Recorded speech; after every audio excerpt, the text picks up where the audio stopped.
It's Jane, and we are going to do a waffle stitch today. Now, I didn't go ahead and work up a sample on this one because I just didn't feel like it was necessary. Now, on this one, I've already started with the foundation row of 21. Normally, you want an uneven number for this one. And we're going to do a couple of rows of Tunisian purl stitch just as a border for the project.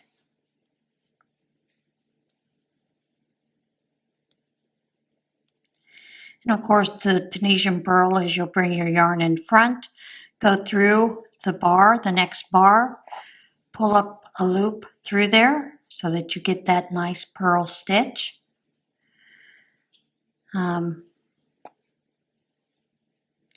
I am using a J hook, and I have on the end, well, I'd already finished this row and was showing you the adapter when the camera died out. This is a little piece that actually goes between this hook and another hook. You can actually make a double-ended hook out of this for if you're doing projects in the round. When you're making hats, double-ended ended hook is useful. And Anna Passwater over at Tales from the Craft Room has done quite a few projects using Tunisian in the round, hats, those kind of things. So, yeah. But anyway, like I was saying, I'm going to do a couple rows of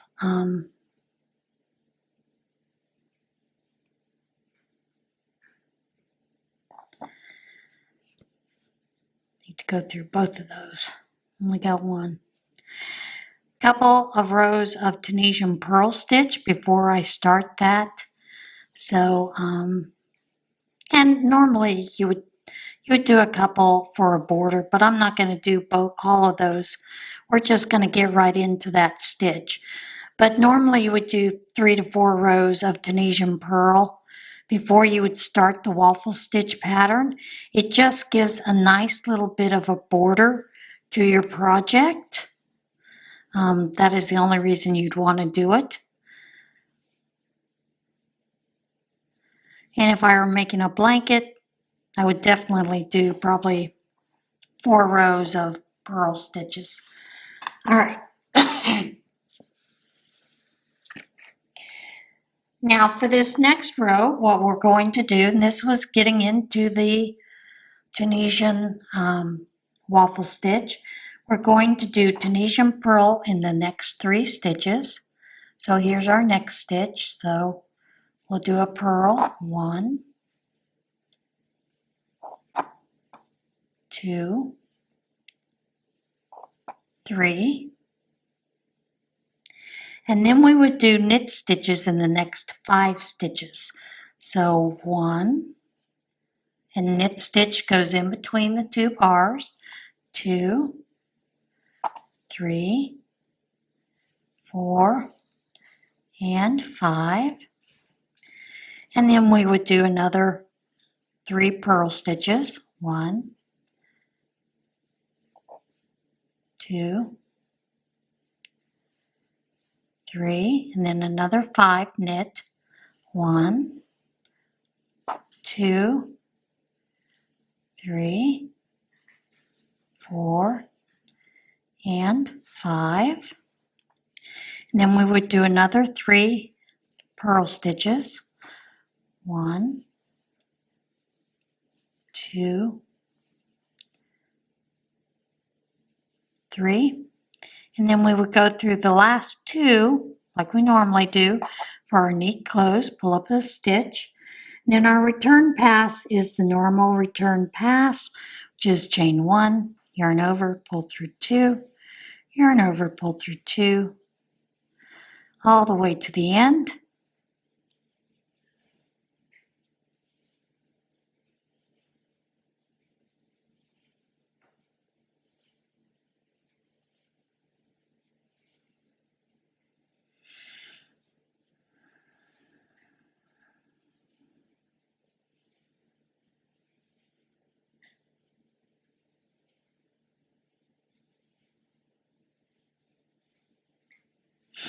Okay. Now you're going to repeat that row. You can do it between 3-4 times. I'm probably going to do it a good 4 times. So our second row, again, 3 purl stitches. Sorry about the phone. Let me turn it off.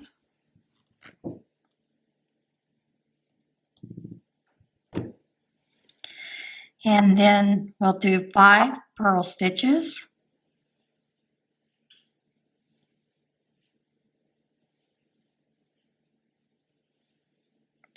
Then we'll go back to our 3 purl stitches. And you can actually use any combination that you want. Normally, they just suggest you do an odd number, but the 3 and 5 seems to work out well with any odd number, you know. So, kind of keep that in mind. It's not a definite, but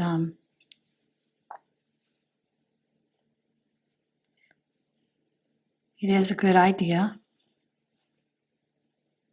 to keep those pattern stitches in mind. And then, of course, knee close.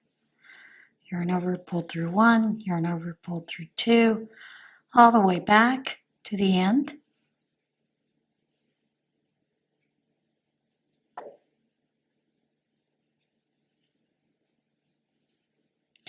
And I have seen a lot of patterns suggest that you do 5 rows of that repeat pattern.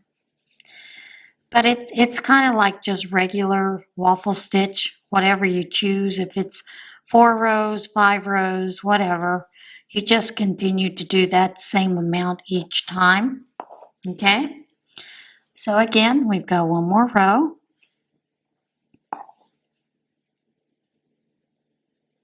Actually, we've got 2 more rows where I'm going to do purl stitches.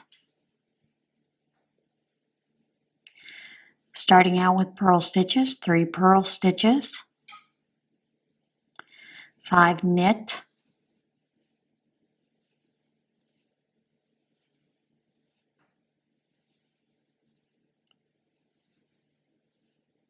3 purl,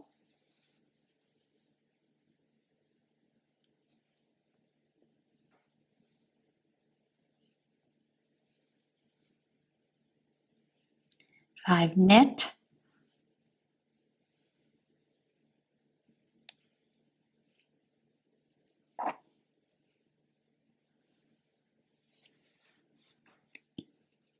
and then back to our 3 purl,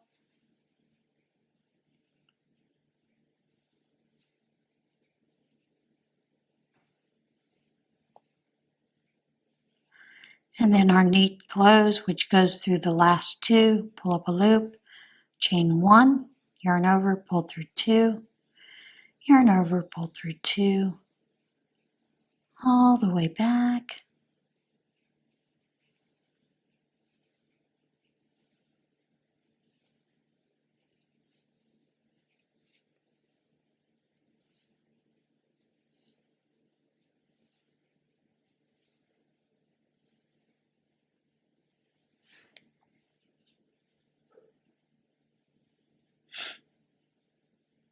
I'm going to do one more row of this one. So I'm going to do the 3 purl stitches first.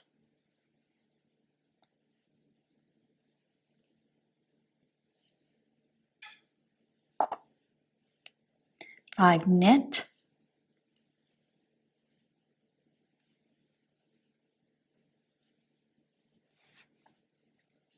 followed by 3 purl,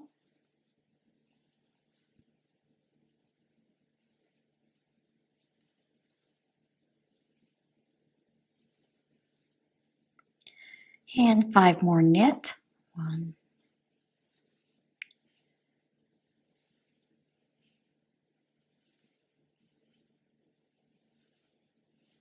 and I have to get some more yarn out here.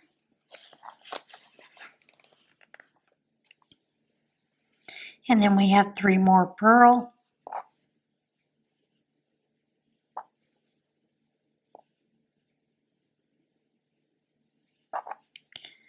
And then we end with a neat close, chain 1, yarn over, pull through 2, yarn over, pull through 2, yarn over, pull through 2,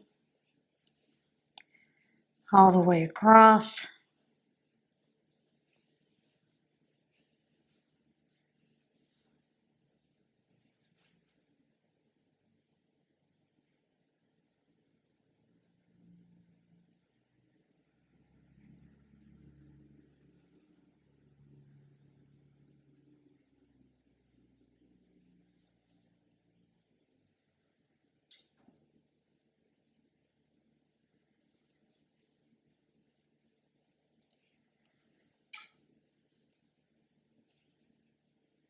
Did I get an extra stitch there? I did, didn't I?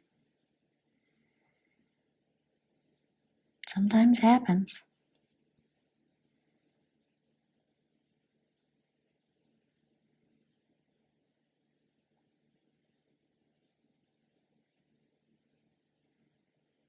Don't know why I do that sometimes, but I do. Mistakes! Life is full of mistakes, isn't it?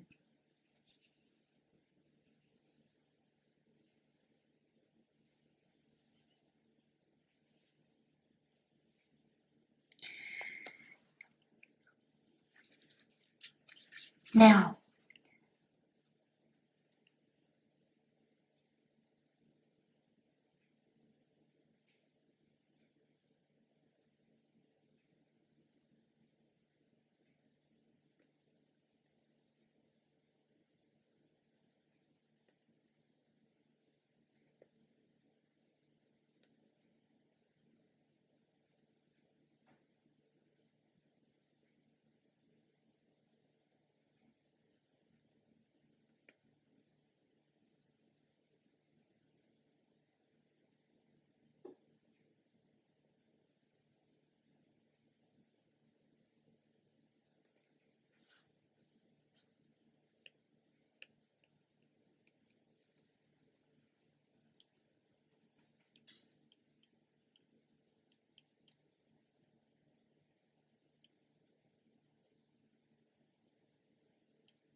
Now, they do suggest that you do another row of purl stitches, and I will tell you many times for the Tunisian waffle stitch, what I see is a lot of folks doing just a lot of rows of Tunisian purl, and then going back to that one row there. But I don't normally do that because normally with a waffle stitch, you're going to see something a little different. You would normally do knit stitches, then purl, then knit, then purl, then knit. And I've done both of those that way. We did 3, so we're going to do 3 knit stitches now, followed by 5 purl stitches.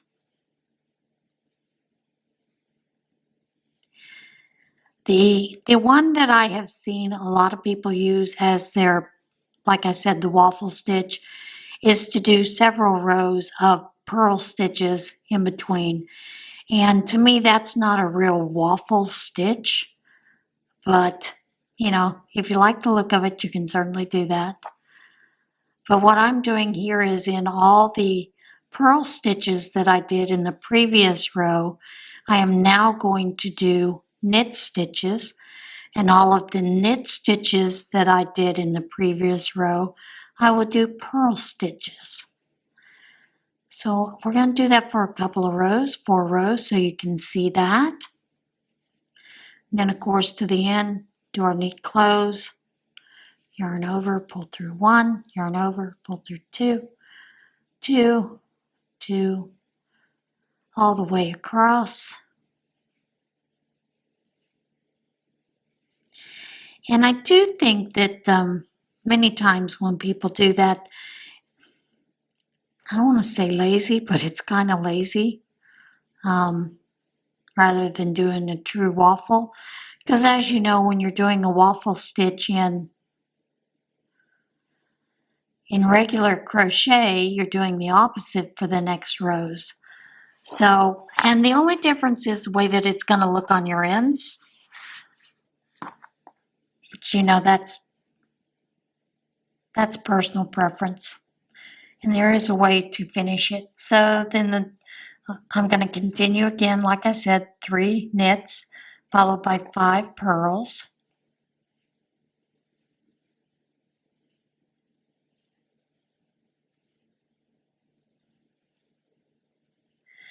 And then I will do 3 knits again, followed by 5 purl stitches.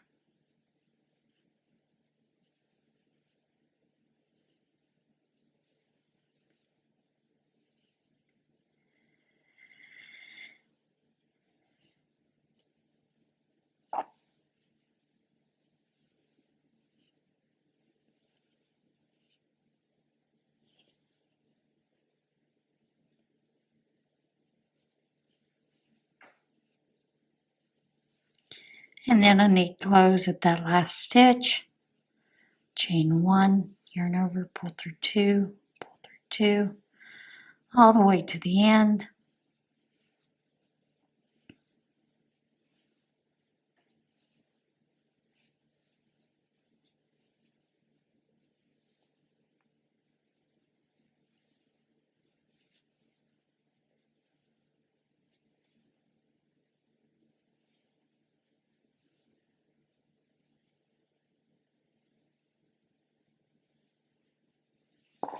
Okay? And then we'll go back and do a couple more rows of that with the knit stitch. The first 3, purl stitch in the next 5,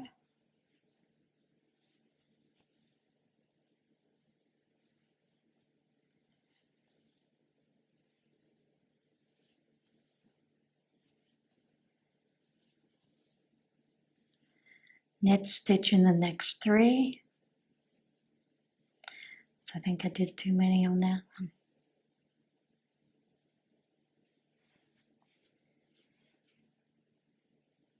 Purl.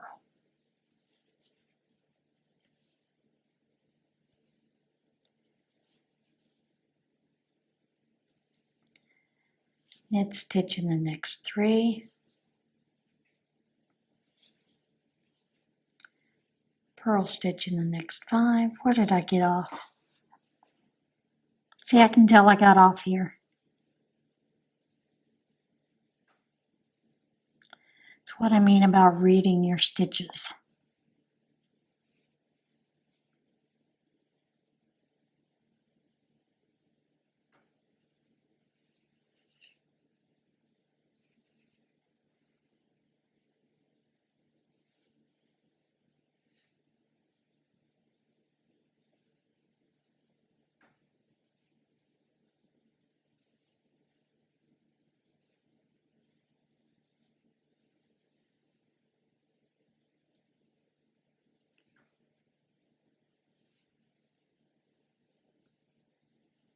Maybe I did the last row wrong. Who knows?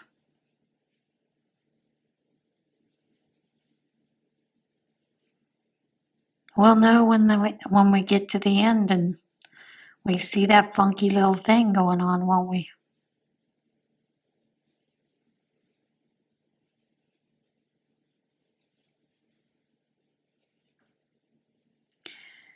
Knit stitch in the last 3.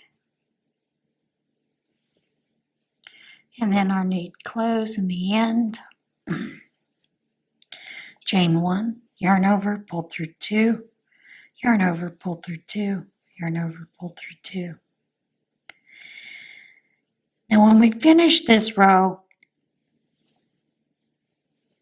I think we've got 4 rows. Let me double check.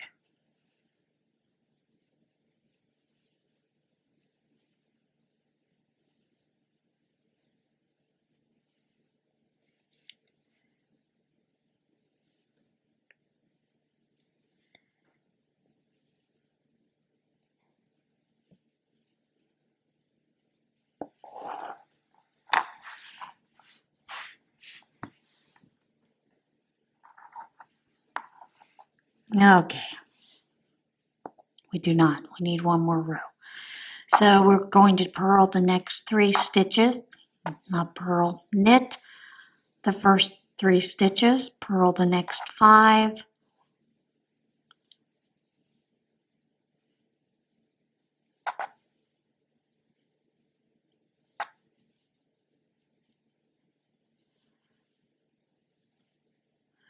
Purl and knit the next 3 stitches. See, I'm getting all confused there. Purl the next 5.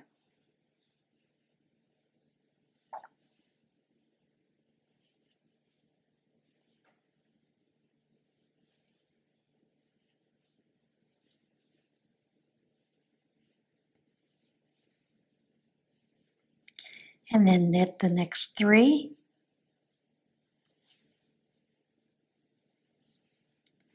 With our neat close on the end.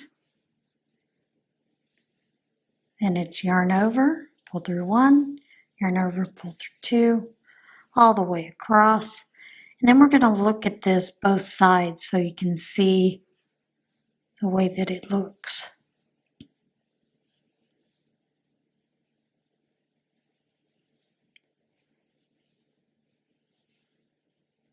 And then I'm going to show you what I have seen with a lot of Tunisian patterns for the waffle stitch. We'll do a couple of rows of it so you can see the difference. Okay, so there you have your knit stitches here going up. We started with purl, knit, purl, knit, purl. Now we have knit, purl, knit, purl, knit. When you flip it over, you're going to see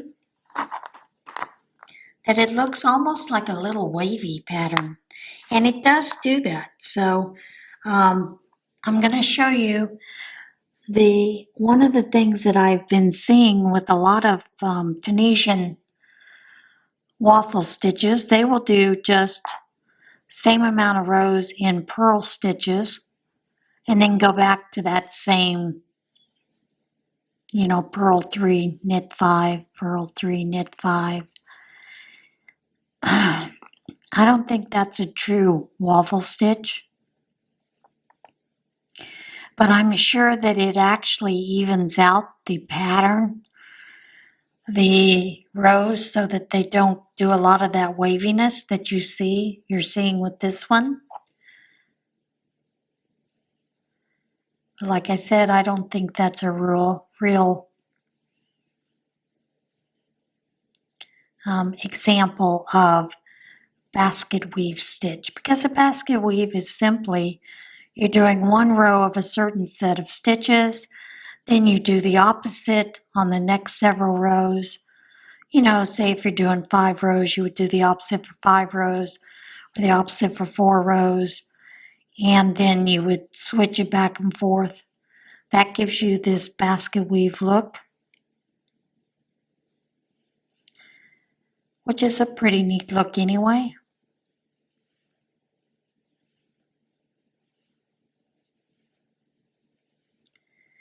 But what I have seen a lot of pattern do, like I said, is to simply do the same amount of stitches in purl stitches all the way across, and then repeat that same pattern, which you do get a nice little baskety look, but it's not quite the basket weave we think of, okay? So we'll do another row of the purl stitches so you can kind of get a look at that.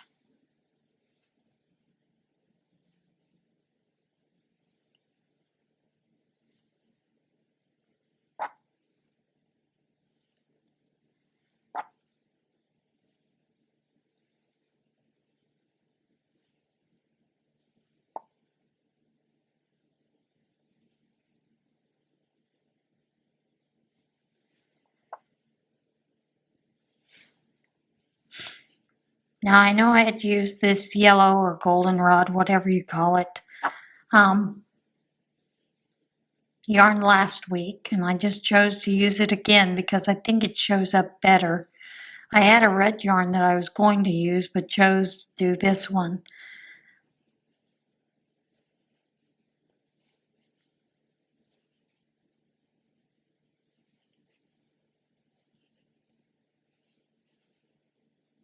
And I'm not going to do 4 rows of the purl stitch. I'm just going to do these 2 so you can see a little bit of the way that a lot of folks are using this basket weave stitch that I don't think is truly a basket weave. They don't do the opposite of what they did before.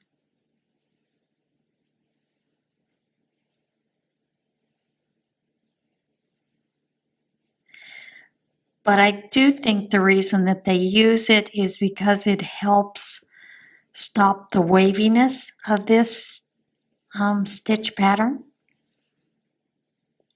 And that's perfectly fine if you want to do that, you know, do a couple of rows in between.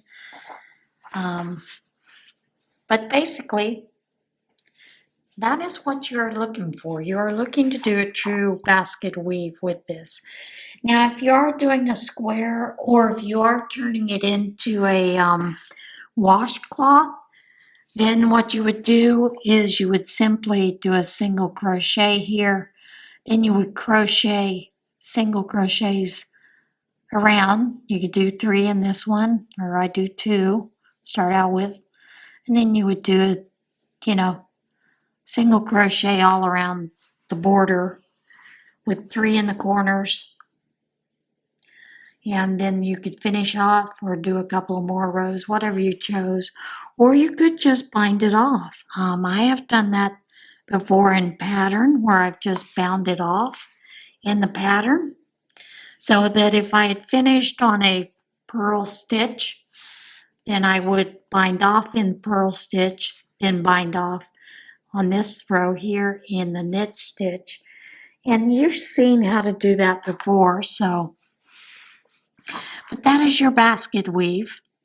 And I think when you get into it and you see it, you'll choose to do a true basket weave and not do one where you're doing the purls across the row and then just repeating this over and over. But, you know, you can do it both ways. I know there are a lot of people that use that as a basket weave pattern for this, but I don't generally. When I'm doing a basket weave, I do a true basket weave, which would be the opposite of the previous rows that you have done. So if you did purl stitches, then knit, you would do knit stitches, then purl. Same numbers, those kind of things. Okay, I hope that explains that a little bit, and I will see you again next week. So everybody have a great week, and remember, don't let those donkeys and elephants drive a wedge between us. We're all going to be okay. See you guys soon. Bye.